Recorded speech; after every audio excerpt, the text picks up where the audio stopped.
Assalomu alaykum aziz yurtdoshlar. Urganch shahrida Poskaydan o'tgan yerda Shavot yo'lida 7 qavatli toza qurilgan domimizning 5-qavatında 3 xona 106 kvadratli sotuvga qo'yildi. Birgalikda esa ko'rib donishib o'tamiz. Yetdik. Yurtdoshlar, 5-qavatga keldik. Aytib o'tganimdek 7 qavatli domimizni toza qurilgan 5-qavatında 3 xona 106 kvadratli lifti ishlab turibdi. Mesela çan kısmı bilen danışabilemiz. Bismillah. Yine ver prihojumuz. Şimdi gen düşken. Doğrumuzda vannaxanası. Bir yanımızda hacatxanası. Bir yan tarafımızda aşxanası. Bir yanda katta spalni. Bir yanımızda yan bir spalni. Bir yanımızda zal. Ise kuxni bilen danışabilemiz. Birimiz aşxanası. Gaz soçikler koyulgan, gaz, su, süetlerden mamma yok. Açık balkonda ege.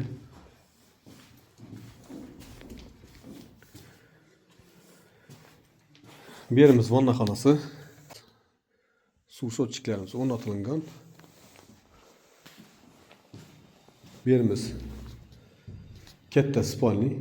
Xolasanızlar zal qilsanızlar ham bo'ladi. Uchun desak, enine 4,5 metrden ziyod tushgan, uzinasına 5 metrden ziyod tushgan, 5,5 metr.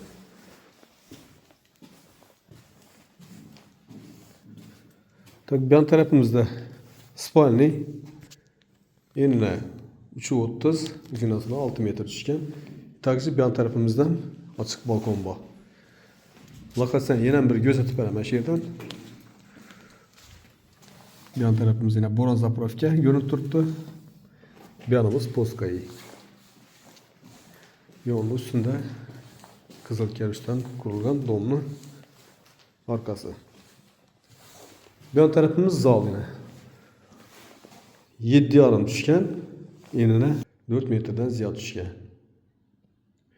Yurtdoshlar bahosini keladigan bo'lsak, kvadrat metri 5,5 million so'mdan kelishib beriladi. Ekrandagi nomerlarga chiqaverasizlar, sog' omon bo'linglar, ishlaringiz omad.